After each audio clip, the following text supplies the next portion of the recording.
Good morning, students. In previous lecture, we completed the explanation and definitions of this chapter. Now we are going to start the choose the correct option of this chapter. First, choose the correct option is fat is completely digested in the dash. A. Stomach. B. Small intestine. C. Mouth. And D large intestine. आपको पता है कि जो भी fat है वो completely digest हो जाता है. कहाँ पे डाइजेस्ट होता है? स्मॉल इंटेस्टाइन में. क्लियर? जो प्रोटीन है, कार्बोहाइड्रेट्स हैं, फैट है, वो स्मॉल इंटेस्टाइन में ही डाइजेस्ट हो सकते हैं. क्लियर? तो जो फैट है is completely digested in the small intestine. Right? Now next one is water from the undigested food is absorbed mainly in the dash. Water from the undigested food is absorbed mainly in the stomach, small intestine, food pipe या large intestine. वो कह रहा है कि जो भी undigested food है वो जो अब्जॉर्व होता है मेनली इन द कहाँ पे? लार्ज इंटेस्टाइन में ही एब्जॉर्व होता है. फिर उसके बाद एनएस के थ्रू रिमूव हो जाता है, बाहर निकल जाता है, एक्सक्रीट हो जाता है. राइट? तो water from the undigested food is absorbed mainly in the large intestine. Right? Now next one, third one is which of the following is the mode of feeding in Python. वो कह रहे हैं विच of the following is the mode of feeding in Python. वो कह रहे हैं कि जो पाइथन है वो कैसे, एक वो अजगर नहीं होता जो सांप की तरह ही हमें दिखाई देता है. ठीक है? तो वो क्या हो रहा है कि जो पाइथन है उसका फीडिंग का मोड कैसा है, वो कैसे करता है? वो च्यू करता है या रूमिनेशन करता है या सकिंग करता है या स्वेलोइंग करता है? तो क्या करता है? वो स्वेलोइंग करता है. वो सीधा निगल जाता है. वो च्यू नहीं करता, रूमिनेशन नहीं करता, सकिंग नहीं करता, वो सीधा स्वेलोइंग करता है. कौन? Python. Right? Which of the following is the mode of feeding in Python? Swallowing. ठीक है? वो सीधा स्वेलो करता है. Okay. Now next question is, इसमें यदि आपने अच्छे से एक्सप्लेनेशन समझी है ना तो ये choose the correct option filling the blanks आप बहुत इजीली कर सकते हो. ठीक है? इसलिए जो भी एक्सप्लेनेशन, अभी तो ऐसे टू स्टार्ट ही हुआ है, इसलिए जो भी एक्सप्लेनेशन है उसको 2 से 3 बार ही देखो ताकि आपको बार बार ये कुछ फटाफट आप इसको खुद भी सॉल्व कर सकते हो. ठीक है? इजीली आप कर सकते हो. Now next question is digestion of which component of food begins in buccal cavity. वो कह रहा है कि digestion of which component of food, digestion होता है किस component of food का begins in buccal cavity. buccal cavity में क्या होता है? किस component का जो digestion है वो start हो जाता है? स्टार्च का, फैट्स का, विटामिन्स का या प्रोटीन का? जो भी स्टार्च है, ठीक है, वो उसमें बक्कल कैविटी में क्या हो जाता है? डाइजेशन का प्रोसेस शुरू हो जाता है. Digestion of which component of food begins in buccal cavity. तो आपको पता है स्टार्च का है, फूड का कंपोनेंट है, तो उसका डाइजेशन बक्कल कैविटी में स्टार्ट हो जाता है. तो आंसर आएगा स्टार्च. ओके. ऑप्शंस आपको दी हैं स्टार्च, फैट्स, विटामिन, प्रोटीन. जो फैट्स, विटामिन, प्रोटीन तो आपको पता ही है वो स्मॉल इंटेस्टाइन में उसका डाइजेशन होता है, पर जो स्टार्च है उसका बक्कल कैविटी में क्या हो जाता है? डाइजेशन होना शुरू हो जाता है. Okay. Now next question, 5th number is which taste can be detected by the tip of the tongue. Tip, tongue की जो टिप है, कौन सा टेस्ट डिटेक्ट कर सकती है? Tip. Right? Tip of the tongue. Which taste can be detected by the tip of the tongue. Okay. ध्यान से क्वेश्चन पढ़ना. टिप, उसके बाद सॉर, सॉल्टी, बिटर या स्वीट. जो भी टंग की टिप है उसके द्वारा हम स्वीट टेस्ट को डिटेक्ट कर सकते हैं. Which taste can be detected by the tip of the tongue? Sweet. Okay, right.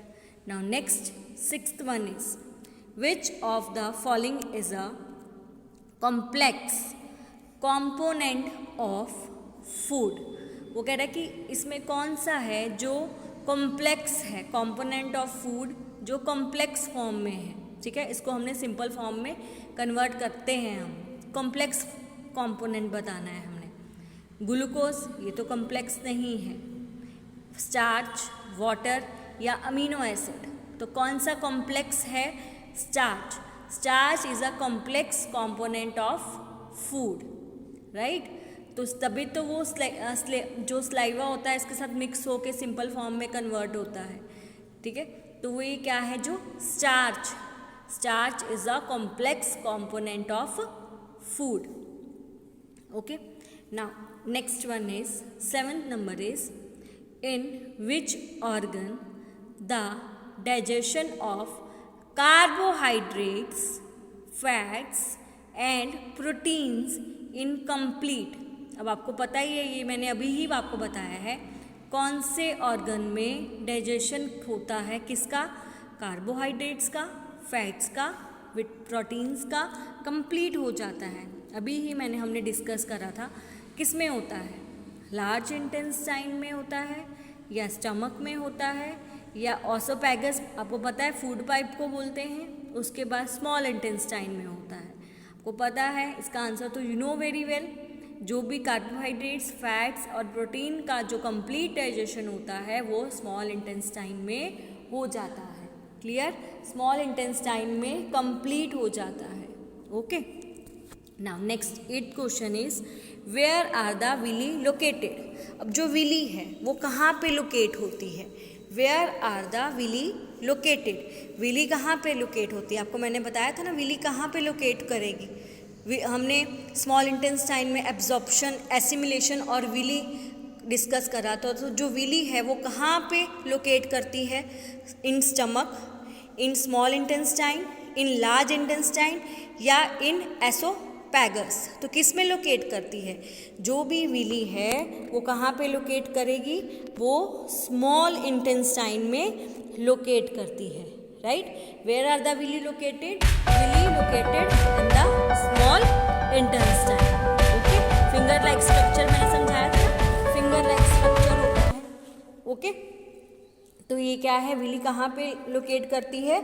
Small intestine में. Okay, now next question. Now we start our ninth question is in which organ are digestive juices not produced. पहले question को अच्छे से समझना कि वो क्या कह रहा है. डाइजेस्टिव जूस नॉट प्रोड्यूस्ड बोल रहा है कि प्रोड्यूस्ड नहीं होता है. कौन से ऑर्गन में? ऑप्शंस दिए हैं. A in salivary gland, B in stomach, C in small intestine, D in large intestine. जो सलाइवरी ग्लैंड है उसमें होता है डाइजेस्टिव जूस प्रोड्यूस्ड होता है. स्टमक में ये डिस्कस हो गया कि लार्ज इंटेस्टाइन में डाइजेस्टिव जूस प्रोड्यूस्ड नहीं होते हैं, right. Now our 10th question is which of the following animals can digest cellulose. मैंने आपको बताया था जो सेल्यूलोज है उसमें बहुत रिच क्वालिटी का कार्बोहाइड्रेट्स होता है. ठीक है, जो कार्बोहाइड्रेट्स होते हैं वो सब एनिमल्स और इवन ह्यूमन बींग्स ज़्यादा डाइजेस्ट नहीं कर सकते ज़्यादा कार्बोहाइड्रेट्स, पर सेल्यूलोज में तो बहुत ज़्यादा कार्बोहाइड्रेट्स होते हैं, इसीलिए सारे एनिमल्स उसको डाइजेस्ट नहीं कर सकते. पर कौन सा एनिमल उसको डाइजेस्ट कर सकता है वो हमने बताना है. A human, B dog, C cow and D cat. कौन सा एनिमल इजीली डाइजेस्ट कर सकता है सेल्यूलोज? जो काऊ है, आपको पता है काऊ क्या है? ग्रास ईटिंग एनिमल है, मैंने आपको बताया था. तो वो क्या है, उसमें वो ज़्यादा ग्रास खाती है और ग्रास में सबसे ज़्यादा क्या होता है? सेल्यूलोज होता है. तो वो इजीली जो सेल्यूलोज को क्या कर सकते हैं? डाइजेस्ट कर सकते हैं. क्लियर? जो काऊ है वो क्या है? इजीली डाइजेस्ट कर सकती है किसको? सेल्यूलोज को. क्लियर? यहाँ पे मेरे जो MCQ हैं वो फिनिश्ड हो गए हैं। इसमें टोटल 10 MCQs थे जो हमने डिस्कस कर लिए हैं। ये आप एक्सप्लेनेशन आपने समझी होगी तो ये आपको कुछ देखने की भी ज़रूरत नहीं पड़ेगी, आप खुद इसका आंसर दे सकते हो।